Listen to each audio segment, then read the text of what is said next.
Okay.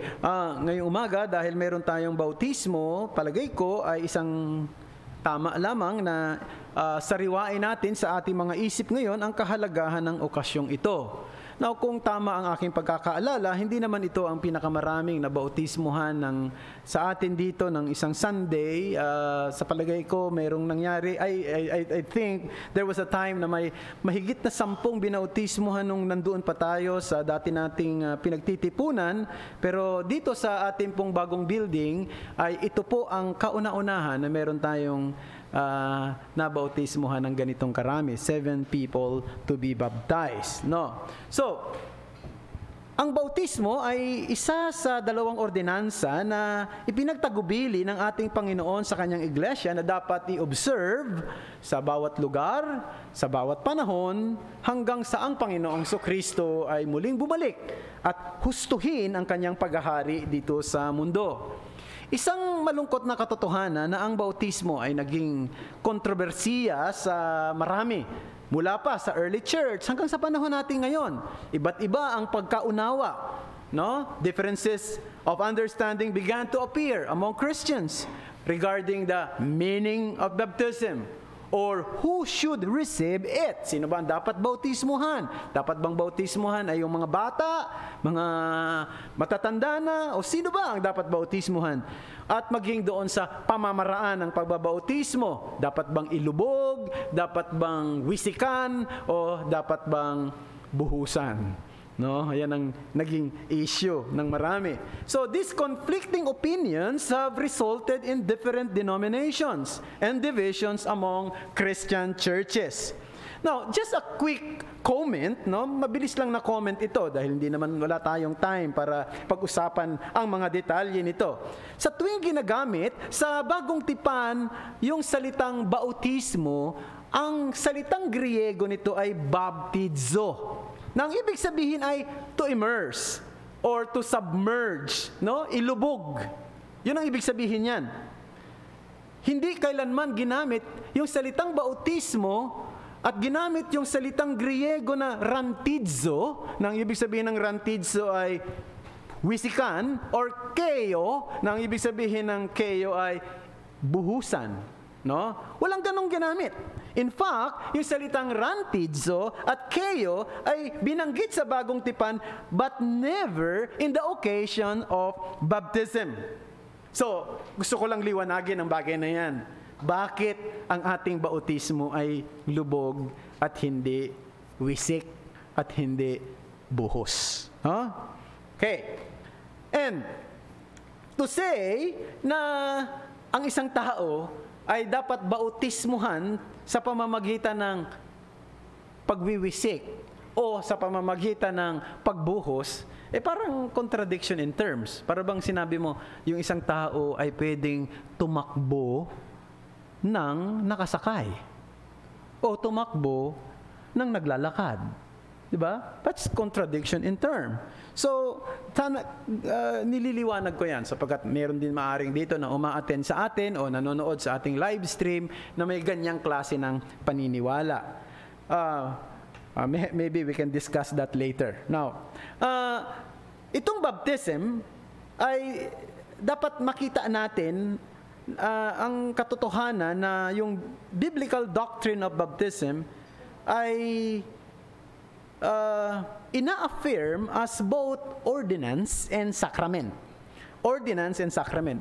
Pag sinabing ordinance, it emphasizes the duty of obeying Christ's command. No? Ordinance, it emphasizes the duty of obeying Christ's command. Sinusunod natin ang utos ng Panginoon. Pag sinabing sacrament, galing yan sa salitang Latin na sacramentum, ay binibigyan din yun yung oath or ay a pledge. An oath or a pledge. Isang panunumpa o isang pangako. Ang isang Roman soldier noong unang panahon ay nagkakaroon ng tinatawag na oath of allegiance sa kanyang opisyal. Pagpasok niya sa serbisyo bilang isang sundalo. Tayo mga Kristiyano, kapag binabautismuhan tayo, hindi lang ito isang panunumpa in a way, a pledge of loyalty to God. Pero alam niyo ba, mga kapatid, na ito rin ay a pledge of God's faithfulness. Ito ay animoy ang Diyos mismo ang nagpapatibay na siya'y sumumpa rin na magiging tapat sa kanyang pangako sa tipanan ng biyaya at sa kaligtasan na kanyang ipinagkaloob sa pamamagitan ng kanyang anak na si Jesus.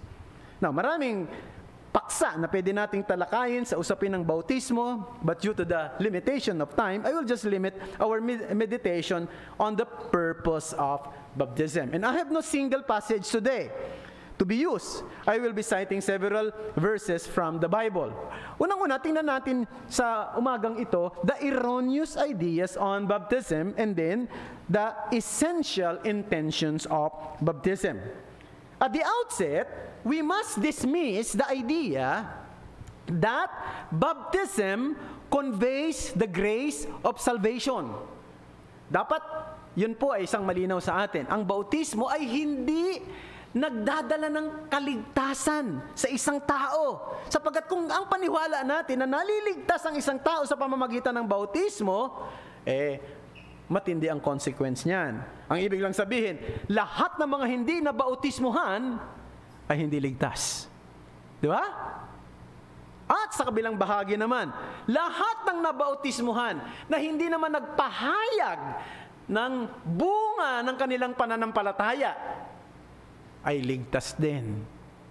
Kahit na hindi mo nakita sa buhay niya yung bunga na talagang may pananampalataya siya. O halimbawa, katulad ng mga infant na binabautismuhan, and they have no way to express their faith, yet you baptize them,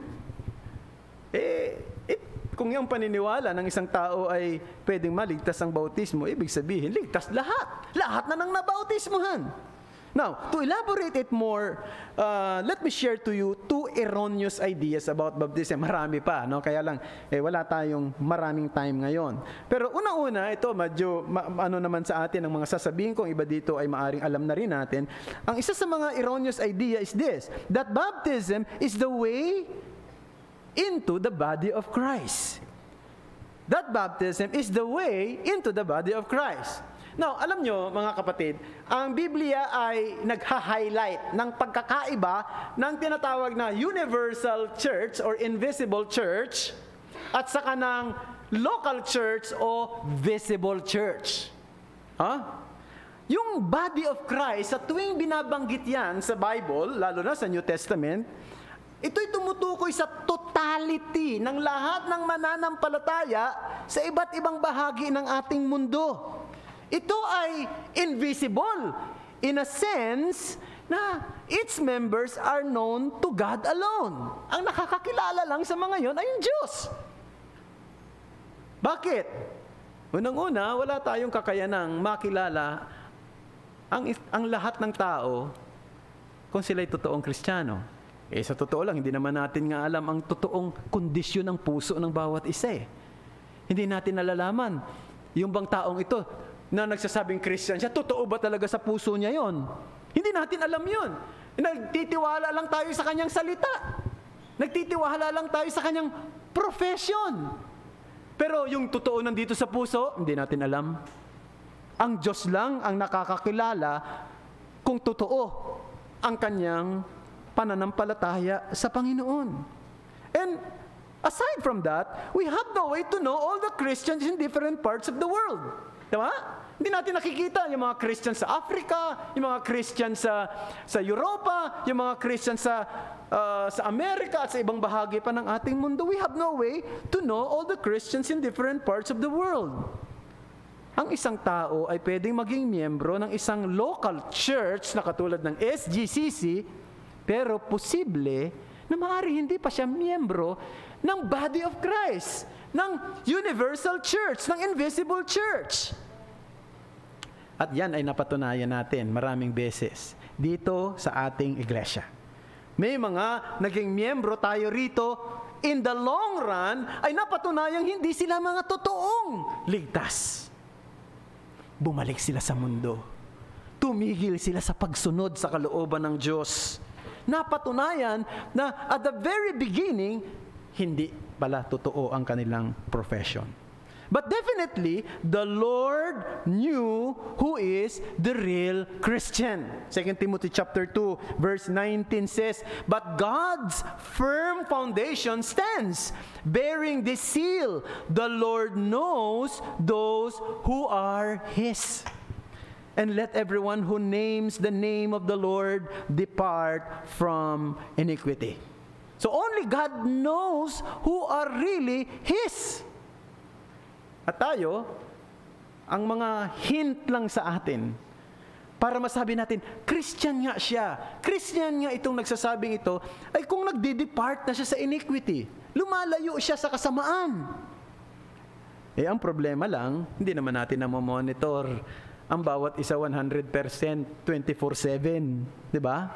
Kaya, mahirap pa rin natin masabi 100% sa sarili natin na masasabi, Christian nga talaga siya. Nakabatay lang tayo sa bunga, sa profession niya. Ang Diyos lang ang nakakaalam ng totoong kalalagayan ng puso. Pero ang totoong Kristiyano ay nagpapatuloy hanggang wakas. Si St. Augustine of Hippo, sinabi niya, "Many of those within are without, and some of those who are without are within." Ang isang halimbawa nga nito, sa Bible, si Simon Magus. Natatandaan niyo yun, di ba? Isang tao na ang pangalan ay si Simon Magus. Sa Aklat ng Mga Gawa, mababasa niyo yun. Itong si Simon Magus, siya ay nag-profess na siya ay mananampalataya ni Jesus. Siya ay binautismuhan ng mga apostol. And no doubt, nakapasa rin siya sa interview sa church membership. Pero eventually, mayroong nakita ang mga apostol sa kanya. At ito ang sinabi ni Apostol Pedro dito kay Simon Magus sa Aklat ng Mga Gawa, Kapitulo 8, talatang 21 at 23. "Wala kang bahagi ni karapatan man sa mga bagay na ito, sapagkat ang puso mo'y hindi matuwid sa harapan ng Diyos. Sapagkat nakikita kung ikaw ay nasa abdo ng kapaitan at nasa gapos ng kasamaan." Isipin natin yan. Mismo sa isang nabautismuhan at kinilalang kapatid sa iglesia doon sa Jerusalem ay sinabihan na wala kang karapatan sa mga bagay na may kinalaman sa Diyos. Ang ibig sabihin, pwedeng ang isang tao ay naging miyembro ng isang lokal na iglesia pero hindi pa siya miyembro ng body of Christ, ng invisible church. Sapagkat ang pamamaraan para ang isang tao ay mapabilang sa katawan ni Kristo ay sa pananampalataya lamang kay Kristo. Sa oras na ang isang tao ay nagsisi ng kanyang kasalanan at kinilala niya na siya ay isang taong nasa panganib dahil sa puot ng Diyos at tumakbo siya kay Kristo para sa kanyang kaligtasan sa pamamagitan ng pananampalataya sa ginawa ni Kristo doon sa krus, hindi lamang siya maliligtas ng oras na yon, kundi siya ay mapapabilang sa big body of Christ, the invisible church. Mapapabilang siya sa katawan ni Kristo. Of course, dapat niyang ipakilala ang kanyang sarili. Na siya'y kabilang na sa katawan ni Kristo, na siya'y mananampalataya na siya'y ligtas na. Sa pamamagitan ng pag-identify niya ng kanyang sarili sa isang iglesyang lokal. Kinakailangan siyang magpabautismo para ipakilala na siya ay ligtas na at maging bahagi ng isang iglesyang lokal. No? Pero, isang bagay ang tiyak, hindi lahat ng mga nabautismuhan, no, at naging kabahagi sa iglesyang lokal ay totoong ligtas. Isang bagay din na dapat ding tanungin ng bawat isa sa atin yan, ng mga nakikinig ngayon, ako ba'y totoong ligtas? Ako ba'y totoong mananampalataya na? No? At maaaring dapat ding tanungin ito ng mga nabautismuhan na. Yung bang profession mo ay totoo? Baka ito ay nadaya ka lamang ng iyong pakiramdam. Mahalagang tiyakin mo ang iyong sarili. Napakahalaga na tinitiyak natin ang ating sarili na tayo ligtas. At walang ibang paraan para matiyak natin ang ating sarili na tayo ligtas ay tingnan natin kung sino yung pinanampalatayanan natin at ano yung pinanampalatayanan natin. At ito'y dapat si Kristo lang at ang kanyang ginawa doon sa krus ng Kalbaryo. Sapagkat kung hindi doon lang nakatingin ang ating pananampalataya, ang ating kaligtasan ay hindi totoo. So yun ang isang bagay na dapat nating linawin sa bawat isa. Pangalawang erroneous ideas is this, that baptism is the way to obtain salvation in Christ.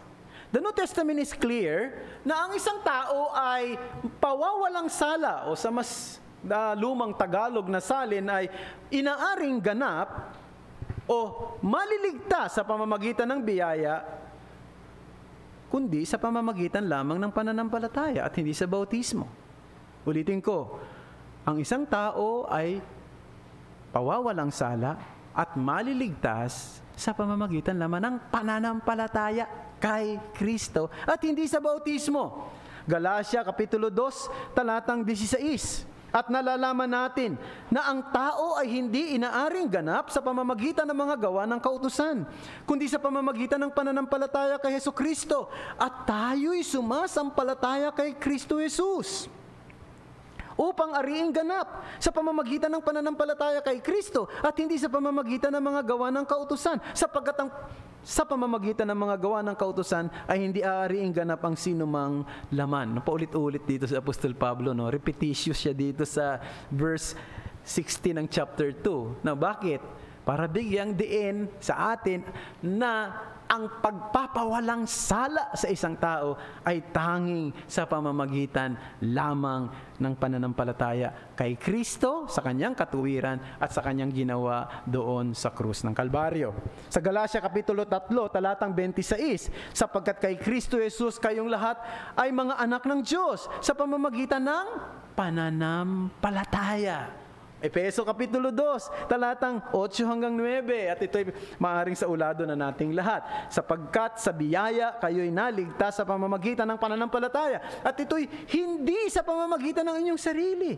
Ito'y kaloob ng Diyos, hindi sa pamamagitan ng mga gawa, upang ang sinuman ay huwag magmalaki. Okay? So, hindi natin tinanggap ang biyaya ng kaligtasan at pag-aaring ganap o pagpapawalang sala sa pamamagitan ng bautismo. Mayroong mga nagtuturo ng ganyan, yung kinatawag na baptismal regeneration, na sa pamamagitan ng bautismo ay ang isang tao ipinapanganak na muli. Hindi, kundi ang pagpapawalang sala ay sa pamamagitan ng pananampalataya lamang kay Kristo. Ang tinagamit ng mga sa Reformation language, sola fide. Pero siguro, mayroong magtatanong sa akin, maaaring nanonood dito o maaaring nandito sa ating kongregasyon ngayon. Tika muna, Pastor, may nabasa ako sa Bible na ang sabi ang bautismo daw ay nagbibigay ng kaligtasan. May nabasa akong ganyan. At yan ay nandoon sa 1 Peter chapter 1 verse 21. Na sinasabi doon, baptism saves you. Now, tingnan natin yung talatang yon para maintindihan natin. Sa 1 Peter chapter 3 verses 20 to 21, ito ang sinasabi. Because they formerly did not obey when God's patience waited in the days of Noah, while the ark was being prepared, in which a few, that is 8 persons, were brought safely through water. Baptism, which corresponds to this, now saves you. Baptism, which corresponds to this, now saves you. Not as a removal of dirt from the body, but as an appeal to God for a good conscience through the resurrections of Jesus Christ. Now, it appears sa unang tingin na mukhang ang bautismo ang nagliligtas. Pero tingnan natin ang mas malapitan, lalo na sa kanyang konteksto. Ipinakita rito ni Pedro na ang bautismo ay isang larawan ng pagliligtas, hindi paraan ng pagliligtas. Inihalin tulad niya actually ang kaligtasan sa panahon ni Noah at ng kanyang pamilya doon sa arko. Noong panahon na ginunaw ng Diyos ang mundo sa pamamagitan ng dilubyo o tubig o pagbaha. Naligtas sila sa pamamagitan ng arko. Dito niya ibinibigay yung larawan ng kaligtasan natin ngayon.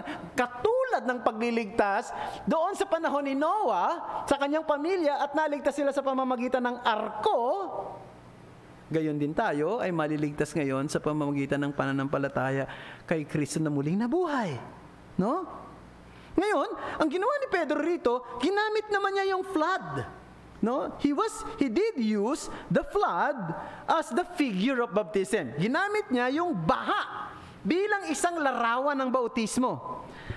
Ang pagbaha sa panahon ni Noah ang naglinis ng ating mundo na kinuntamina ng kasalanan ng tao. Sa ganung diwa, ang bautismo ay larawan din ng paglilinis sa kasalanan. Ulitin ko, hindi naglilinis ng kasalanan ng bautismo, kundi larawan ng paglilinis ng kasalanan. Kung paano ginamit niyang figure ay yung baha na siyang luminis ng karumihan ng mundo na dinulot ng kasamaan ng tao. Gayon din, ang pagbaha ang naghiwalay kay Noah at ang kanyang pamilya mula sa destruction ng isang masamang mundo noong panahong yon. Sa ating panahon, ang bautismo ang siyang simbolo ng paghihiwalay ng mga mananampalataya ni Kristo sa masamang takbo ng ating mundo. Kaya kung titingnan natin, yung bautismo, ang counterpart nito ay yung pagbaha.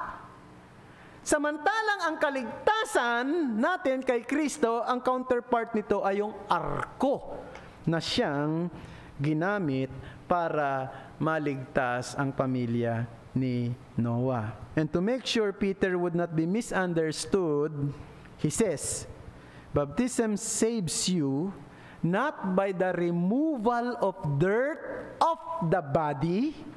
Diba? Sabi niya, not by the removal of dirt by the body, but as the answer, the pledge, the signs of a good conscience towards God through the resurrection of Christ. Ang totoo, ang na-defiled sa atin ay hindi yung katawan natin. Ang narumihan sa atin ay hindi ang ating katawan. Ang narumihan sa atin ay ang ating mga budhi. Kaya ngayong bautismo, hindi niya kayang abutin ang ating mga budhi. Yung tubig ng bautismo, hindi makakaabot sa ating budhi. Dito lang yan sa ating katawag panlabas.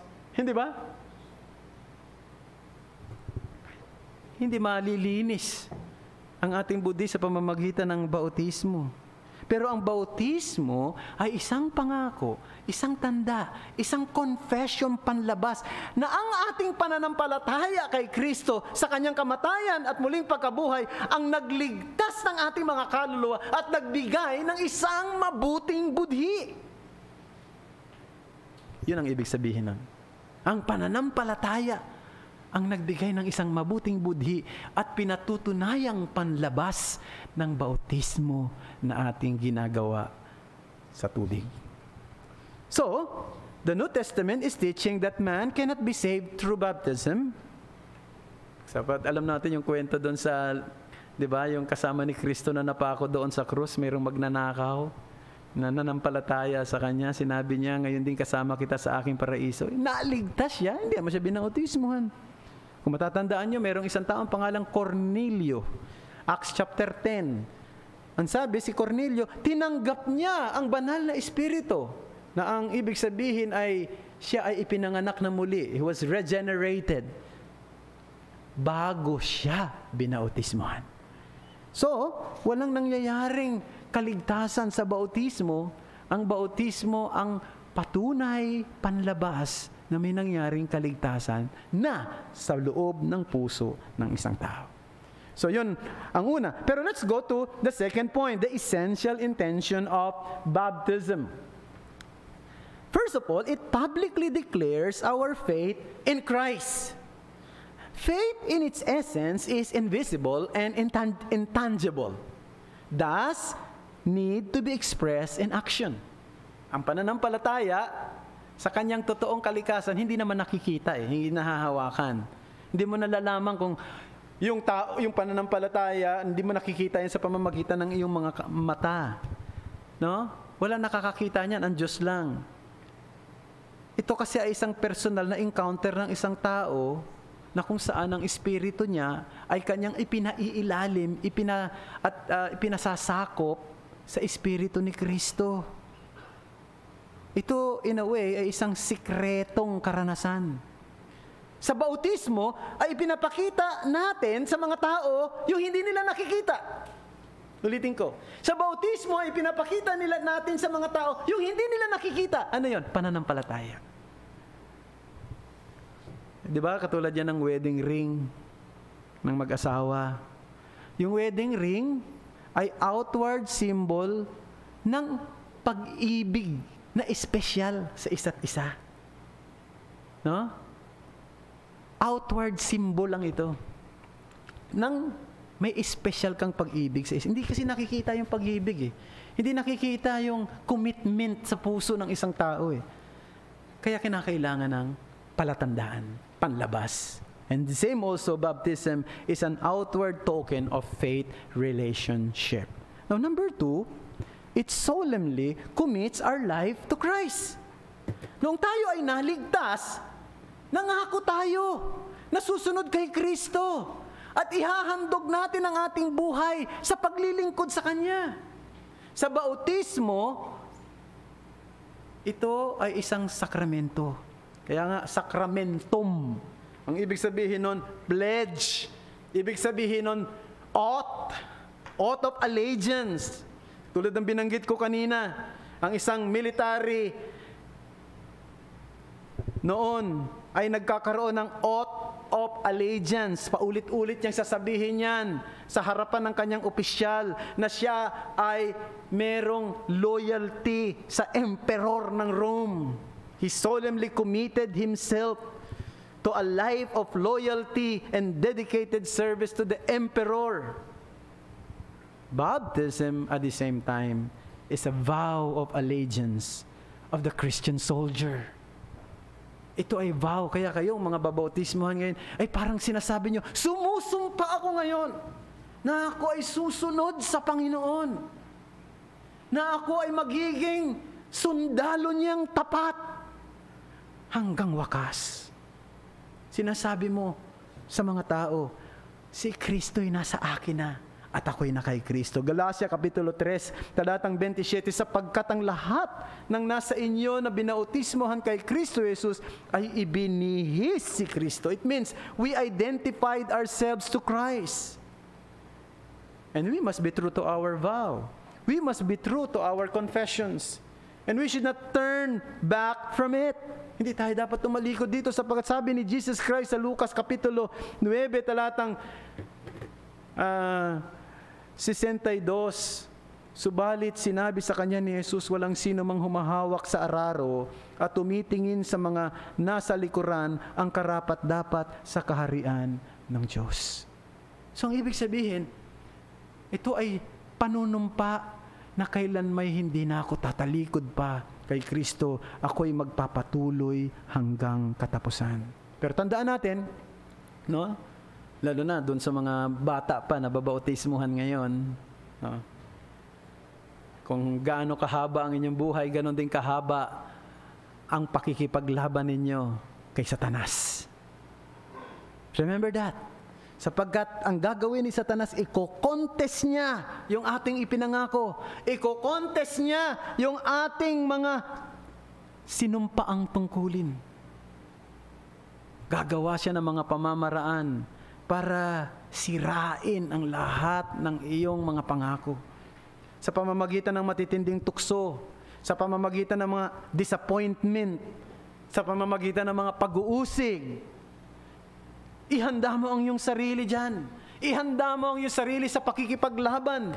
Ngayon pumapasok ka sa isang labanan. At ang iyong kalaban ay si Satanas. Pero huwag kang matakot. Sapagkat sabi ni Jesus, kung ang Diyos ay nasa atin, sino ang laban sa atin? If God is in us, who is against us? Sasamahan tayo ng Panginoon hanggang katapusan. Last but not the least, it visibly seals God's promises to us in Christ. Alam nyo, binanggit ko na nga kanina para kang pagka nagbabinabautismuhan dito, parang nangangako ka. No? Pero alam naman ng Diyos Alam ng Diyos na tayo bilang mga makasalanan, may tendency tayong makalimot, may tendency tayong lumabag, i-break yung ating mga pangako. Alam niya yan. Kaya nga, alam nyo, sa earliest time, maging sa panahon natin ngayon, lahat ng mga agreement, hindi na verbal ngayon, sinusulat na. Di ba? Meron ng tinatawag na mga written documents. Meron ng mga notarized document. Inonotaryo na. Kasi, mahirap yung verbal. Kinakailangan ng bigyan ng katibayan. At ang bautismo ay isang pagpapatibay. No? Isang panlabas na pagpapatibay ng isang sinumpaang tungkulin. Roma Kapitulo 4, talatang 11. Ito yung sinabi ng Diyos, no, ni Apostol Pablo kay Abraham. Ito ang nangyari. Sabi dito kay Abraham, tinanggap niya ang tanda ng pagtutuli na isang tatak ng pagiging matuwid sa pamamagitan ng pananampalataya na sa kanya'y nasa kanya nang siya'y di pa tuli. Ang layunin ay upang siya'y maging ama ng mga sumasampalataya, bagaman sila'y di tuli, at upang ang pagiging matuwid ay maibilang din sa kanila. Now, pansinin natin, doon sa sinabi ni Pablo, may dalawang bagay daw na tinanggap si Abraham. Ano yon? Una, siya daw ay tumanggap ng pagiging matuwid sa pamamagitan ng pananampalataya. Tinanggap niya yung pagiging matuwid, righteous relationship with God sa pamamagitan ng pananampalataya. Kailan? Nung hindi pa siya tinuli. Ha? So bago pa tinuli si Abraham, tumanggap na siya ng pagiging matuwid. Napawalang sala na siya. Dahil siya nanampalataya. Pero may pangalawa siyang tinanggap. Yung pagtutuli. At yung pagtutuli ay tanda at selyo ng kanyang pagiging matuwid. Nang tinanggap niyang katuwiran. Ang totoo, pag binasa niyo ang kwento, Genesis chapter 15, no? Mababasa natin doon mababasa na si Abraham ay tumanggap ng pagiging matuwid sa pamamagitan ng pananampalataya. Genesis 15. Genesis 17, doon tinuli si Abraham. At ang pagitan ng Genesis 15 at Genesis 17, ayon sa mga nag-aaral ng Biblia, ng mga scholar, ay more than 13 years. No? More than 13 years. So, si Abraham ay tumanggap ng pagiging matuwid, Genesis 15. After 13 years, tinuli siya. Para pagtibayin yung tinanggap niya na pagiging matuwid. Napakaganda, di ba?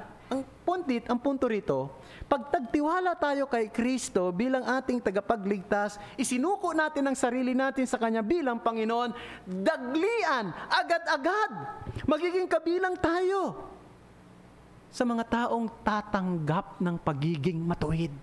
Mga bagong tao ng Diyos, mga bagong nilikha ng Diyos sa Kanyang bagong sanglilikha. Bahagi na tayo ng tinatawag na katawan ni Kristo. Tayo ay inihihiwalay na sa tinatawag na rest of humanity spiritually. At yan ay patutunayan natin sa pamamagitan ng bautismo. That needs to be visible by baptism.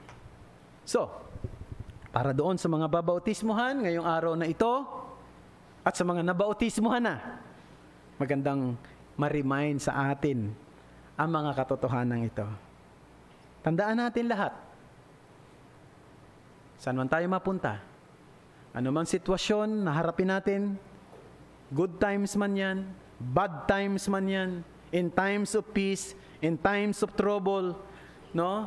Kapag nandito tayo kasama ang ating mga kapatid, kapag nag-iisa na lang tayo, kapag tayo'y nasa panganib, kapag tayo nasa isang ligtas na lugar, huwag niyong kalilimutan, tayo'y mga tao ng Diyos. Tayo'y kabilang sa Kanyang bagong nilikha.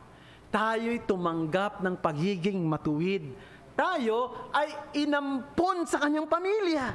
Pinatawad sa ating mga kasalanan, may naghihintay sa atin na isang maluwalhating hinaharap.